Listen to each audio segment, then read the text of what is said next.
ಹೊಸಹಳ್ಳಿ ರಂಗಾಪುರ ರಾಯರು ತೋಟದಲ್ಲಿ ನಂಬಿದ ಭಕ್ತರಿಗೆ ಕಷ್ಟ ಕಾರ್ಪಣ್ಯ ದೂರ ಮಾಡುವ ಹದ್ದಿನಕಲ್ಲು ಶ್ರೀ ಆಂಜನೇಯ ಸ್ವಾಮಿ ನೆಲೆಸಿದ್ದಾರೆ. 1989ರಲ್ಲಿ ಸ್ವಾಮಿ ಇಲ್ಲಿ ನೆಲೆಸುವುದಾಗಿ ತಿಳಿಸಿದ್ರು ಮತ್ತು 1989ರಿಂದ 2000ರವರೆಗೆ ಈ ಸ್ಥಳದಲ್ಲಿ ಉದ್ಭವ ಪೂಜೆ ನಡೆಯುತ್ತಿತ್ತು. ಭಕ್ತರಿಗೆ ಎಲ್ಲಾ ಕಷ್ಟ, ಸಂತಾನ ಸಮಸ್ಯೆ, ಗೃಹ ದೋಷ ಅಥವಾ ಜಮೀನು ವ್ಯಾಜ್ಯ ಸಮಸ್ಯೆಗಳಾದರೂ ಸಹ ಸ್ವಾಮಿ ಕೃಪೆಯಿಂದ ಪರಿಹಾರ ತೋರಿರುತ್ತಾರೆ. ಪ್ರತಿ ಶನಿವಾರ ಭಕ್ತರಿಗೆ ಬರವಣಿಗೆಯ ಮೂಲಕ ಸ್ವಾಮಿಯವರ ಸೂಚನೆ ಲಭ್ಯವಿದೆ. ಕಾರ್ತಿಕ ಮಾಸದಲ್ಲಿ ದೀಪೋತ್ಸವವು ನಡೆಯಲಿದೆ. ಕಲ್ಪತರುನಾಡು ತಿಪಟೂರಿಂದ ಈ ಶ್ರೀ ಕ್ಷೇತ್ರ 5 ಕಿಲೋಮೀಟರ್ ದೂರದಲ್ಲಿದ್ದು, ಭಕ್ತರಿಗೆ ಅನ್ನ ಸಂತರ್ಪಣೆ, ಸುದರ್ಶನ ಹೋಮ, ವಾಸ್ತು ಹೋಮಗಳು ನಡೆಯುತ್ತವೆ. ಭಕ್ತರು ದೇವಾಲಯಕ್ಕೆ ಬಂದು ಸ್ವಾಮಿ ದರ್ಶನ ಪಡೆಯುವ ಮೂಲಕ ತಮ್ಮ ಕಷ್ಟಗಳು ದೂರವಾಗುತ್ತವೆ ಎಂದು ಧರ್ಮದರ್ಶಿ ಮಂಜುನಾಥ್ ತಿಳಿಸಿದ್ದಾರೆ. ಏನಾದರೂ ತರೋದಾದ್ರೆ ನಾವು ತುಂಗಭದ್ರಾ ಹಿನ್ನೀರಿನಿಂದ ಮಾತ್ರ ತರಕ್ಕೆ ಸಾಧ್ಯ ಅಂತ ಹೇಳ್ಬಿಟ್ಟು ಅವತ್ತು ನಾನು ನಿಮಗೆಲ್ಲರಿಗೂ ಮಾತು ಕೊಟ್ಟು ಹೋದೇನೆ. ಮಾತಿನ ಪ್ರಕಾರ ಮಾತನ್ನು ನಾನು ನಡೆಸ್ಕೋಬೇಕು ಅಂತೇಳಿ ಸುಮಾರು 880 ಕೋಟಿ ರೂಪಾಯಿಗಳನ್ನು ನಬಾರ್ಡ್ ಯೋಜನೆಯಿಂದ ಮತ್ತು ಸರ್ಕಾರದಿಂದ ಪಡೆದುಬಿಟ್ಟು ಇವತ್ತು ಕಾರ್ಯಕ್ರಮವನ್ನು ಅನುಷ್ಠಾನಕ್ಕೆ ತಂದಿದ್ದೀವಿ. ಈಗಾಗಲೇ ಪ್ರಾರಂಭ ಆಗಿದೆ.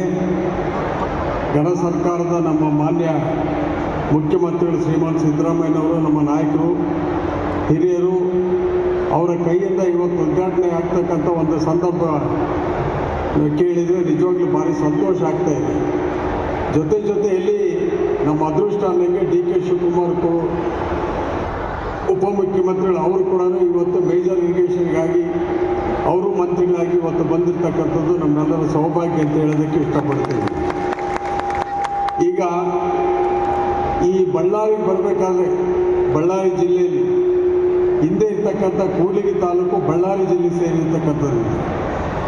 ಬಳ್ಳಾರಿ ಜಿಲ್ಲೆಗೆ ಯಾವುದೇ ಸಂದರ್ಭದಲ್ಲಿ ಸೇರಬಾರ್ದು ಅಂತ ಹೇಳ್ಬಿಟ್ಟು ಬೆಂಗಳೂರಿನಿಂದ ನಾವು ಪಾದಯಾತ್ರೆ ಮಾನ್ಯ ಮುಖ್ಯಮಂತ್ರಿಗಳ ಒಂದು ನೇತೃತ್ವದಲ್ಲಿ ನಾವು ನಡೆದ್ವಿ.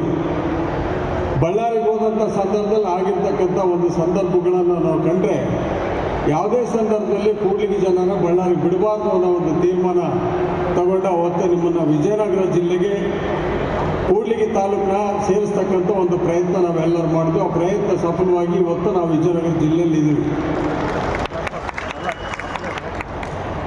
ಈ ದಿವಸ ಬರೀ 35, 40, 50 ಕಿಲೋಮೀಟ್ರಲ್ಲಿ ನಾವು ಕೂಡ್ಲಿಗಿಂದ ಬಳ್ಳಾರಿ ವಿಜಯನಗರಕ್ಕೆ ಹೋಗ್ತಕ್ಕಂಥ ಒಂದು ಸಂದರ್ಭಗಳು ನಮ್ಗೆ ಭಾಳ ಹತ್ತಿರವಾಗಿದೆ. ಹಿಂದೆ ಬಳ್ಳಾರಿ ಜಿಲ್ಲೆಗೆ ಹೋಗ್ತಕ್ಕಂಥ ಸಮಸ್ಯೆಗಳು ತಮ್ಮೆಲ್ಲರಿಗೂ ಗೊತ್ತಿತ್ತು.